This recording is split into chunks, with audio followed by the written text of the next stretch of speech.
প্রত্যেকটা ধর্মীয় দল নিজেরা নিজেরা নির্বাচন করার জন্য কর্মসূচি বানিয়ে নিয়েছে, এমন ভাবে কর্মসূচি বানিয়েছে যেন নির্বাচন কমিশনের আইনে ধরা না পড়ে, এমন ভাবে কর্মসূচি বানিয়েছে।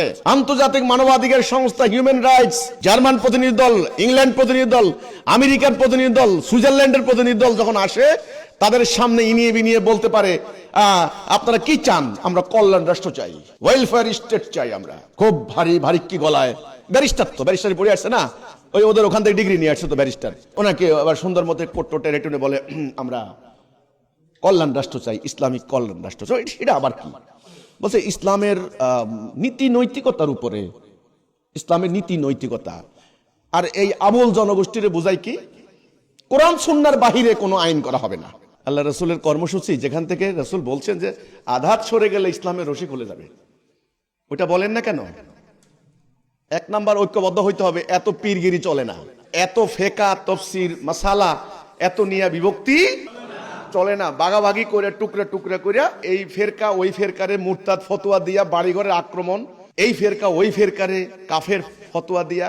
আমি হলাম পাক্কা নবীর, আপনার হলেন উম্মত, নবীর ওয়ারিস একেবারে, আমি আল্লাহর পাক্কা মুসলিম, এরা হলো কাফের। মাহফিলের মধ্যে নবীর নাম, নবীর প্রশংসা আপনি প্রশংসা করেন, আমার কোনো আপত্তি নেই। সালাম পাঠান, আল্লাহ মোমেনদেরকে সালাম পাঠাইতে বলছেন, ওকে। নবীর প্রশংসা করতে করতে আল্লাহর উপরে তুলাই ফেলছেন একজনে, আরেকজনের নবীরে মানে ভাইয়ের মতো মনে করে। এই যে ব্যাপারগুলি করছেন আপনারা, আল্লাহকে কে গালি দিছে এটার জন্য উত্তেজিত হয়ে গেছে। আমার আল্লাহরে গালি দিছে আবুল সরকার, আবুল্লারে দর, আল্লাহরে গালি দিছে আবুল্লারে খা, আবুল্লারে রাখুন না। কিন্তু সেই আল্লাহর হুকুমটাতে রাষ্ট্রীয়ভাবে বাদ দিয়েছে, ওই খবর নাই। আপনাকে আব্বাকে গালি দিছে, আপনি মাথা গরম হয়ে গেছে, আমার আব্বারে গালি দিলি, ঠিক আছে, ভালো কথা, এটা ভালো তো, আমি অ্যাপ্রিসিয়েট করছি। কিন্তু আব্বা যে হুকুম দিয়েছেন মদ খাবি না, আপনি মদ খাইয়ে টাল হয়ে পড়ে থাকেন। আব্বা হুকুম দিয়েছেন ডাকাতি করবি না, রাইট হলে ডাকাতিতে বের হয়ে যান। আব্বা হুকুম দিয়েছে এই কাজ করবি না, আপনি সেটা করেন। আব্বার হুকুম তো একটাও মানলেন না, আব্বারে গালি দিছে কেন? আপনার মাথা খারাপ হয়ে গেছে। ভালো কথা তো, ভালো কথা, কিন্তু তার হুকুম মানাই হলো তার আসল আনুগত্য করা। আপনি যদি আপনার বাপের হুকুম মানতেন, তাহলে অন্য মানুষ আপনার অপকর্ম দেখে আপনার আব্বাকে গালি দিত না। আপনার আব্বাকে গালি খাওয়ানোর জন্য আপনি দায়ী। যখনই আপনি অপকর্ম করেন, সঙ্গে সঙ্গে মানুষে বলে এই আপনার আব্বার একটা গালি দেয়, অমুকের পোলা। আমি বলছি দ্ব্যর্থহীন কণ্ঠে, আল্লাহ রাসূল কোরআনকে গালি দেওয়ার পিছনে আপনারা ধর্ম ব্যবসায়ীরা দায়ী অধিকাংশ। আপনাদের বাড়াবাড়ি, সীমা লঙ্ঘন, উগ্রবাদ, অহেতুক অনর্থক কথাবার্তা, অশ্লীল বাক্যবান, অযৌক্তিক বিজ্ঞান বিরোধী কার্যকলাপে আল্লাহ রাসূল কোরআনকে গালি দিচ্ছে। আমি বলি পরিষ্কার করে, আপনারা ঠিক হন, গালি আর দিবে না। দুই কারণে দিবে না। এক, ইসলামের মাহাত্ম্য, শ্রেষ্ঠত্ব, গৌরব যখন দেখবে, গালি আর দেবে না, মানুষে তো পাগল না। দুই, রাষ্ট্র ক্ষমতায় যখন ইসলাম থাকবে, তখন দুনিয়ার স্বাভাবিক নীতি শ্রেষ্ঠত্বের সামনে মানুষ মস্তক অবনত করতে বাধ্য হয়। এখন আপনার আমলের মধ্যেও হলো দুরাচার, রাষ্ট্রীয় ক্ষমতাও ইসলামে নাই। আপনি মাথা গরম করে আল্লাহরে গালি দিছে, যাইয়া ওর বাড়িঘর ভেঙে ফেলাচ্ছেন। এতে করে ওদের সুবিধা হচ্ছে, দুনিয়াময় ওরা একটা মেসেজ দিচ্ছে ইসলামের বিরুদ্ধে, দারুণ সুবিধা হচ্ছে ওদের। রাসূল কি তৈরি করলেন? যোদ্ধা তৈরি করলেন। এই যোদ্ধা জাতিকে তিনি কর্মসূচির মধ্যে আনলেন। সেই কর্মসূচির এক নাম্বারটা হলো ঐক্য, একটু আগে বলেছি। কাজেই এত ফেরকা, এত দল, এত তরিকা থাকতে পারবে না। দল হবে কয়টা? একটা। ওই দলের লক্ষ্য হবে একদিকে। দুই, ডিসিপ্লিন। তিন, আনুগত্য। আল্লাহ রাসূল আর আমিরের নাম আমির না, এটা তবলিগের আমির না, জামাতের আমির না, খেলাফতের আমির না, অলিল আমর শব্দটার মধ্যে আছে কমান্ডার, কমান্ড করবে, অনুনয় বিনয় না। অনুনয় বিনয় না, হাত কসলায়া মসলায়া আপনারা দয়া করে আমগরে কয়টা টাকা দেন, নো নো। জাকাত দিবি না, তোর বাপদা 14 বছর জাকাত দিতে হবে মিয়া। এই সরকার এখন ট্যাক্স না দিলে কি করে? খালি নোটিশ একটা পাঠাই দেয়, আপনার গত 3 মাসের ট্যাক্স বাকি পড়েছে, অতি সত্বর ট্যাক্স অফিসে যোগাযোগ করেন, না হলে আইনগত অমুক অমুক ধারা মোতাবেক আইনগত ব্যবস্থা গ্রহণ করা হবে। সারা রাত ঘুম হারাম, হারাম কিনা? দৌড়ায় যায় উকিল বাইর করে, আমার ট্যাক্স কেমনে দিবেন, তাড়াতাড়ি ফাইল করেন। ঠিক এটাই রাষ্ট্র ক্ষমতা। রাষ্ট্র ক্ষমতা এই জন্য লাগবে আমর মানি কমান্ডার। এই জন্যই কুনতুম খায়রা উম্মাহ, তোমরা সেরা জাতি, কথাটা বলা হয়েছে এর পরেই শুনেন। কুনতুম খায়রা উম্মাতি উখরিজাত লিন-নাস তা'মুরুনা বিল মারুফ ওয়া তানহাউনা আনিল মুনকার। মানব জাতির মধ্য থেকে তোমাদের উত্থান ঘটানো হয়েছে। এই যে গণ অভ্যুত্থান হয়েছে না, থার্ড পার্টির উত্থান হয়েছে না, হ্যাঁ, দুই দলের মধ্য থেকে থার্ড পার্টির একটা উত্থান হয়েছে না, এরকম আল্লাহ রাব্বুল আলামিন বলেছেন তোমাদের উত্থান ঘটানো হয়েছে। তোমরা সৎ কাজের আদেশ দিবে, অসৎ কাজের আদেশ কমান্ড দিতে হলে রাষ্ট্র ক্ষমতা লাগে। এটা পাগলেও বুঝে। ম্যাজিস্ট্রেট অনুনয় বিনয় করে না, ম্যাজিস্ট্রেট কমান্ড দেয়। আর অনুনয় বিনয় করে কারা? আমরা যারা ওয়াজ করি। চুরি করেন না ভাই, চুরি করা ভালো না। মাদক খাইয়েন না ভাই, হ্যাঁ, মাদক খাওয়া ভালো না ভাই। মাদক গুনাহ দিব আল্লাহ, হ্যাঁ, মাদক খাওয়া আপনার শরীরে ক্ষতি হইব, বাপ মা ইয়ে করবো। মাদক খাইয়েন না, আল্লাহ কাছে দোয়া করেন, আল্লাহ আল্লাহ আল্লাহ মুখরে মাদক থেকে মুক্ত করো আল্লাহ। ম্যাজিস্ট্রেট কি এগুলো বলে? এটা করে এই পকেট খোল স্যার, এই ওর পিঠ মোসা বাঁধ, মানে পকেটে কি আছে বাইর করে। এরা বলছে পোটলা, বাস 3 মাস জেল, ডান্ডা বেরিয়ে নিয়ে যায় জেলখানায়। এটা আমর কমান্ড, এটাই হলো অলিল আমর। রাষ্ট্র ক্ষমতা লাগবে, সেটা আপনারা জাতি তৈরি করবেন। তাহলে যেই জাতি কমান্ড দিবে সেই জাতি রাসূল তৈরি করেছেন। তারপরে হিজরত, তারপরে এদেরকে নিয়ে তিনি জিহাদ করেছেন। এরপরে এই জাতির সামষ্টিক কালেকটিভ বৈশিষ্ট্য কি হলো উম্মতে মুহাম্মদের বৈশিষ্ট্য? দেখেন, 1 নাম্বার লোহার মতো ঐক্য, 2 নাম্বার পিঁপড়ার মতো শৃঙ্খলা, 3 নাম্বার মালায়েকের মতো আনুগত্য, 4 নাম্বার শহীদ হওয়ার জন্য পাগল পারা, শাহাদাতের প্রেরণা তামান্না।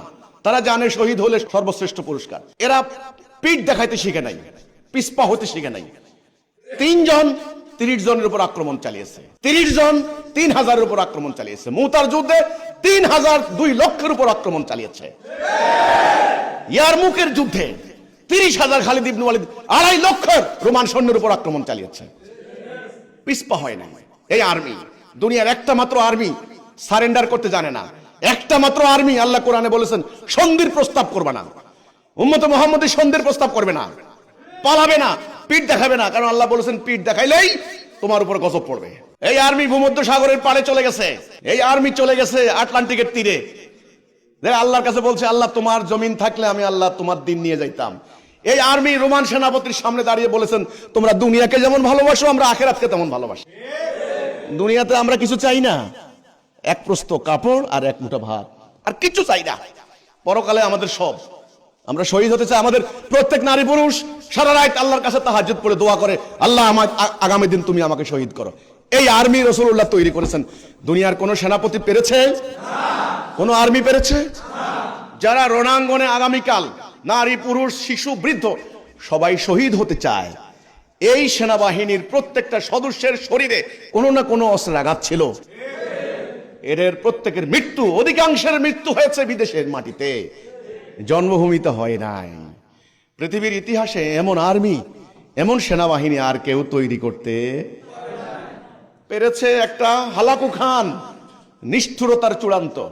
মানবতা কি জিনিস, মানবাধিকার কি জিনিস জানে না। হালাকু খান রাজ্য জয় করেছে, লুণ্ঠন করেছে, নারী নিপীড়ন করেছে। কিন্তু উম্মতে মুহাম্মদীকে আল্লাহ রাসূল তৈরি করেছেন, নারীদের মর্যাদা সমুন্নত করেছেন, মানবতা প্রতিষ্ঠা করেছেন। এই সেনাবাহিনীর সেনাপতি আমার রসুল আকরাম সাল্লাল্লাহু আলাইহি ওয়াসাল্লাম। ইন্তেকালের পর ওনার ঘরে পাওয়া গেছে 9খানা তলোয়ার আর দুনিয়াবি সম্পদ, একটা খেজুর পাতার বালিশ, একটা চাটাই আর একটা পানির মশক। দুনিয়াবি সম্পদ আর কিছু নাই। তিনি বলছেন, তোমরা কি কেউ আমার কাছে দেনা পাওনা, কিছু পাওনা আছে কেউ?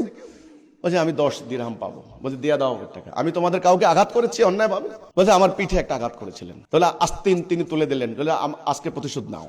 এই হলেন সেনাপতি, এই সেনাপতি। তাহলে তিনি আর্মি তৈরি করেছেন কি উদ্দেশ্যে তৈরি করেছেন? আল্লাহর দ্বীন প্রতিষ্ঠা করার জন্য, দুনিয়াবি কোনো স্বার্থে নো। এরা সারা রাত সেজদায় পড়ে থাকতো, সারাদিন রণাঙ্গনে তাদের তলোয়ার আল্লাহর জন্য উত্থিত হতো। ধুলা উড়িয়ে, ঘোড়া হাঁকিয়ে তারা রণাঙ্গনে ছুটে যেতেন, যেটা আমি বিকেলে বলেছিলাম। আদিয়াতে দাবান, সূরা আদিয়াত পড়ে দেখেন, ধাবমান অশ্বরাজি। এই উম্মতে মুহাম্মদ আজকে সেটা আছে? আছে? তাদের চোখে ছিল চোখে মুখে ছিল দুনিয়া বিজয়ের স্বপ্ন। ফলে আল্লাহর ওয়াদা দুনিয়া তাদের পায়ের নিচে দিলেন। তারা সম্পত্তির প্রতি লালায়িত ছিলেন না। তারা ছিলেন আধ্যাত্মিকভাবে কামেল, যেমন জাগতিকভাবে সাহসী, ঐক্যবদ্ধ, বিজয়ী জাতি। আজ আর আমরা আধ্যাত্মিকভাবে দেউলিয়া, আত্মা বলতে কিছু নাই। ওই পশ্চিমাদের দাসত্ব করতে করতে আত্মা পৌঁছে গিয়েছে। আর জাগতিকভাবে বিশৃঙ্খল, গরিব, দরিদ্র, নোংরা, টুকরা টুকরা হয়ে যাওয়া, হানাহানিতে লিপ্ত হওয়া, জানোয়ারের মতো। জাগতিকভাবে আমরা দুর্বল, বিশৃঙ্খল, আর আধ্যাত্মিকভাবে দেউলিয়া। নাই, আমাদের কিছুই নাই। ফকির, পকেটে টাকাও নাই, ভিতরে মনও নাই, সব হারিয়ে গেছে। কোরআনকে হারিয়েছে, কোরআনকে হারিয়েছে, রাসূলের জীবনীকে হারিয়েছে, আল্লাহকে হারিয়েছেন, আল্লাহকে হেরে গেছেন। আল্লাহ আছেন, কোরআন আছে, রাসূলের পবিত্র জীবনী আছে, কি নাই? আকীদা নাই, হেদায়া নাই, তাওহীদ নাই, কর্মসূচি নাই। আলহামদুলিল্লাহ, আল্লাহ শুকর, আজ আমি দাঁড়িয়ে বলছি হিজবুত তাওহীদের প্রতিষ্ঠাতা Imamuzzaman, the leader of the time, জনাব মোহাম্মদ বাইজিদ খান পন্নীর উসিলায় আল্লাহ আমাদেরকে হারিয়ে যাওয়া তাওহীদ দিয়েছেন, আকীদা দিয়েছেন, কর্মসূচি দিয়েছেন, সেই হেদায়া দান করেছেন। আজ আমরা হিজবুত তাওহীদ আমরা নেমেছি সেই লক্ষ্যে, যেই লক্ষ্য রসুল ঠিক করে দিয়ে গিয়েছিলেন। এরা সেই লক্ষ্য হারিয়েছে, ওই লক্ষ্য আবার ধারণ করেছি, ওই টার্গেট আবার ঠিক করেছি।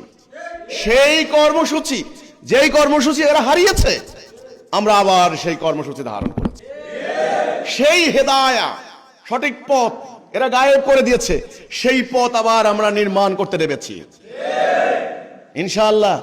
তখন যে রেজাল্ট হয়েছে, আবারও সেই রেজাল্ট